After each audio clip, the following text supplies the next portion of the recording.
আসসালামু আলাইকুম রহমতুল্লাহ। আলহামদুলিল্লাহ, আমার কোয়েল পাখিগুলা সম্পূর্ণ সুস্থ আছে এবং আমার কোয়েল পাখিগুলাকে আমি কী কী ঔষধ খাওয়াই সেগুলোকে আজকে আপনাদের মাঝে শেয়ার করব। তো এখন বর্তমান যে আবহাওয়াটা, দিনের বেলা প্রচণ্ড গরম এবং রাতের বেলা কিন্তু আবার প্রচণ্ড শীত পড়ে। তো এই সমস্যার কারণে এরকম আবহাওয়া থাকলে কিন্তু কোয়েল পাখির যে ঠান্ডাজনিত সমস্যা আছে, এটা কিন্তু কোয়েল পাখিকে লেগে যায়। তো এই ঠান্ডার যদি আপনার কোয়েল পাখির লাগে, তো সেটা আপনারা কীভাবে বুঝবেন, আমি সেই বিষয়টা ভিডিও আপলোড দিয়েছিলাম। তো আজকে আমি এই ভিডিওর মাধ্যমে সেই বিষয়টাকে জানিয়ে দেবো।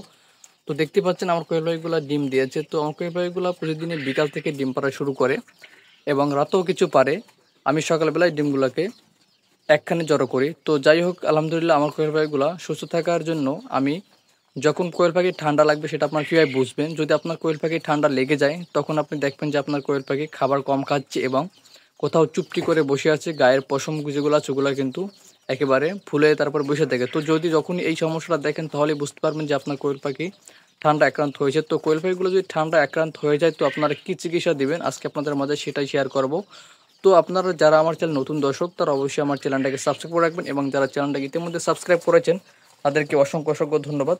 তো দেখতেই পাচ্ছেন আমার ওষুধটা আমি এখানে রেখেছিলাম। তো এই ওষুধটা আপনারা যদি ঠান্ডা যদি আক্রান্ত হয়ে যায় তাহলে আপনারা এই ওষুধটাকে অবশ্যই খাওয়াবেন। ওষুধটার নামটা আপনারা ভালো করে দেখুন, এটা হচ্ছে আপনার মাইক্রোনিট। তো মাইক্রোনিট এটা কিন্তু আপনার হচ্ছে রেনাডা লিমিটেডের। তো আপনারা এই ওষুধটা আপনারা অবশ্যই খাওয়াবেন, এটা একটা অ্যান্টিবায়োটিক ওষুধ।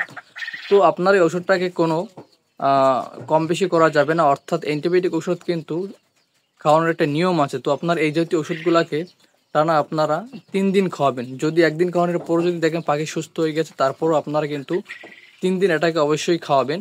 এবং এর সাথে আপনার আরেকটা ওষুধ খাওয়াবেন, সেটা হচ্ছে আপনার, যদিও সেই ওষুধটা বর্তমানে আমার কাছে নেই, শেষ হয়ে গেছে, তো আমি আপনাদের মাঝে নামটা শেয়ার করতে যাচ্ছি।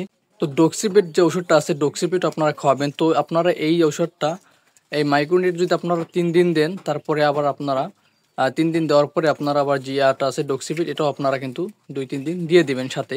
শুধু যদিও আপনার একসাথে দিবেন না, এরা 3 দিন খাওয়ানোর পরে গ্যাপ রেখে একদিন, তারপরে আপনার আবার ওই ওষুধটাকে প্রয়োগ করবেন। তো আপনার এই ওষুধগুলো কীভাবে খাওয়াবেন সেটা আমি আজকে আপনাদের মাঝে বলে দেবো। তো এই যে ওষুধটা আছে এটার আপনারা কিন্তু অবশ্যই 1 গ্রাম পরিমাণ ওষুধটাকে নিবেন 1 লিটার পানিতে। তো এই যে আপনার যে পানির যে টপ আছে এর ভিতরে আপনারা নিয়ে নেবেন, 1 লিটার পানির ভিতরে 1 গ্রাম হারে মিক্স করে তারপরে আপনারা ওষুধগুলো খাওয়াই দেবেন। আর অবশ্যই আপনার একটা বিষয় খেয়াল রাখবেন যে একটি ঔষধ পানিতে মিক্স করার পরে 12 ঘন্টা পর্যন্ত সুরক্ষিত থাকে, অর্থাৎ 12 ঘন্টা পর্যন্তটা ব্যবহারের যোগ্য থাকে। 12 ঘন্টার বেশি হয়ে গেলে সেটা কিন্তু ব্যবহার উপযোগী হয়ে যায়। তো সেক্ষেত্রে আপনার এগুলো ব্যবহার করবেন না। তো 12 ঘন্টার পরপরই পানিটা ফেলে দিয়ে দরকারে আবার আপনার নতুন যে পানি আছে সেটাকে আপনারা ব্যবহার করবেন।